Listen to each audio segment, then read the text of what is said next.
Welcome back to the political science classes of 10+1. In this video, I am going to explain the main points of the objective resolution. जो उद्देश्य प्रस्तावना थी उसके मुख्य बिंदु क्या थे. First point is India is an independent sovereign Republic. Bharat एक स्वतंत्र संप्रभु गणतंत्र है.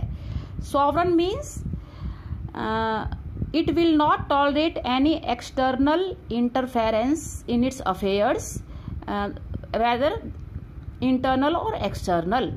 भारत जो है अपने सभी निर्णय स्वतंत्रता पूर्वक लेगा, किसी भारी शक्ति के दबाव में नहीं लेगा. India is a sovereign country. Republic means गणतंत्र. The head of the state will be elected, not a hereditary ruler. you already know about this. Second, India shall be a union होता है संघ. भारत एक संघ होगा. ऑफ अर्स्टवाइल होता है farmer, पहले के. ब्रिटिश इंडियन टेरिटरी, जो ब्रिटिशर्स के अंदर जितनी भी भारतीय जो भूमि क्षेत्र थे वो सब आएंगे. इंडियन स्टेट्स, आज़ादी के बाद जो भारत के राज्य बने वो आएंगे. And other parts outside British India and Indian states which are willing to be a part of the Indian union. और ब्रिटिश भारत और भारतीय राज्यों के अलावा यदि और कोई हिस्सा है और कोई टेरिटरी है जो इच्छुक है कि वो भारतीय संघ का हिस्सा बनना चाहता है तो वो भी भारत के संघ में शामिल होगा. Third, territory forming the union shall be autonomous units. जो भारत जो एक संघ है, India is a union, Bharat एक संघ है. भारत के संघ में जितने भी भूमि क्षेत्र हैं वो सब स्वायत्त इकाइयां होंगी. ऑटोनॉमस मतलब they will be free in managing their internal affairs. और ओवरऑल अथॉरिटी किसकी होगी? यूनियन गवर्नमेंट की, केंद्र सरकार की, संघीय सरकार की.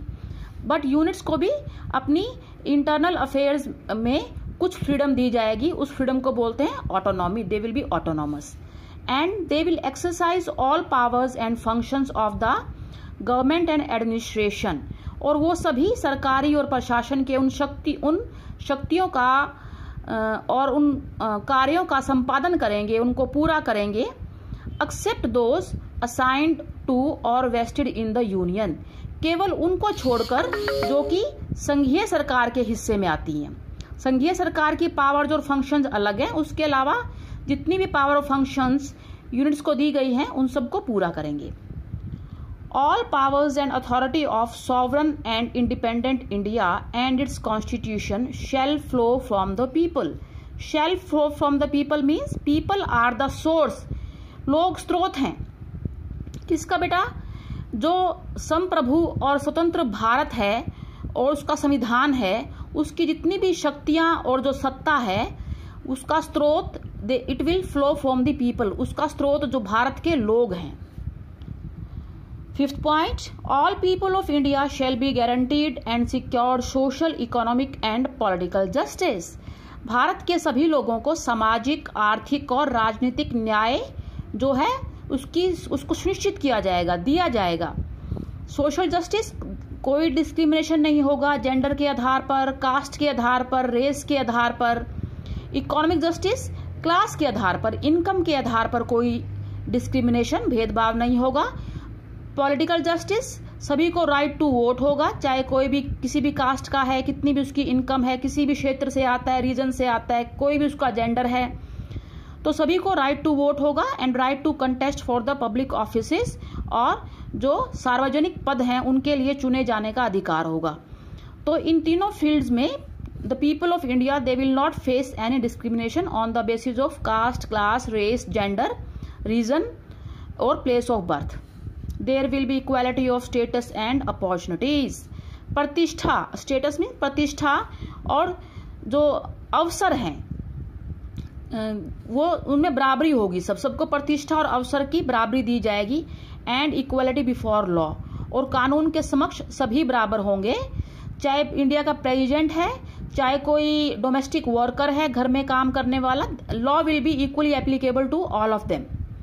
And there will be fundamental basic freedoms, और कुछ मूलभूत मौलिक आज़ादियाँ होंगी, अधिकार होंगे, जैसे कि स्पीच, भाषण के, एक्सप्रेशन, अभिव्यक्ति के, बिलीफ, विश्वास के, फेथ, धर्म के, वर्शिप, उपासना के, पूजा करने के, वोकेशन, व्यवसाय के, एसोसिएशन, संगठन के, एंड एक्शन और कार्य करने के, but it will be subject to law and public morality.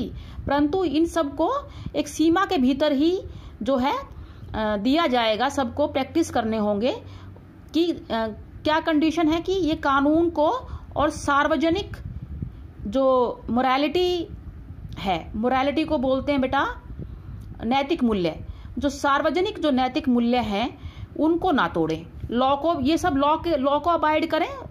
और ये सारे फ्रीडम एब्सोल्यूट नहीं है, 100% नहीं है। People have to abide by the law and the public morality. So all these freedoms are subject to law and public morality. Sixth point, the minorities, backward and tribal areas. जो अल्पसंख्यक हैं, पिछड़े हुए वर्ग हैं, बैकवर्ड और tribal area जनजातीय क्षेत्र हैं, डिप्रेस्ड दलित वर्ग के लोग हैं, एंड अदर बैकवर्ड क्लासेस और बाकी पिछड़े हुए वर्ग हैं, they shall be provided adequate safeguards, उनको समुचित सुरक्षा प्रदान की जाएगी। Seventh point, the territorial integrity of the republic and its sovereign rights on land, sea and air shall be maintained। जो भारतीय गणतंत्र है उसकी क्षेत्रीय अखंडता, यानी कि भारत की बाउंड्री के ऊपर अटैक करने का किसी को अधिकार नहीं है, भारत की टेरिटरी के ऊपर कब्जा करने का किसी को अधिकार नहीं है।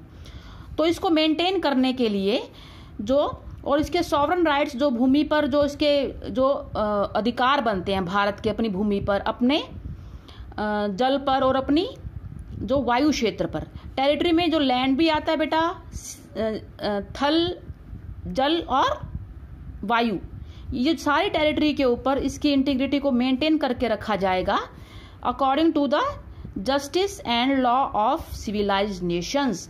जो कि सभ्य देश हैं उनके यहाँ जो न्याय और कानून की जो परंपरा है, सभ्य देश किसी और देश पर अटैक नहीं करते बिना किसी कारण के, और ये डेमोक्रेटिक आइडियल्स को फॉलो करते हैं, लोकतांत्रिक आदर्शों को फॉलो करते हैं। They respect the sovereignty and integrity of other Nations, बाकी देशों की संप्रभुता और क्षेत्रीय अखंडता की रिस्पेक्ट करते हैं। तो according to the justice and law of civilised nations, territorial integrity of our country shall be maintained. Last point, the land would make full and willing contribution to the promotion of world peace and welfare of mankind. यहाँ पर land का मतलब Indian union से है। जो भारत संघ है वो विश्व शांति और मानव कल्याण के प्रमोशन के लिए, इसका विकास के लिए, इसको आगे बढ़ाने के लिए संपूर्ण, फुल और विलिंग, स्वैच्छिक जो है योगदान करेगा। So these are the ideals mentioned in the objective resolution, or it was the aim of our Constituent Assembly, and these ideals are reflected in our preamble, in the Indian Constitution, in fundamental rights also, and in the directive principles of state policy also, in which welfare for the weaker sections provisions are provided. So this is the explanation of the main points of the objective resolution.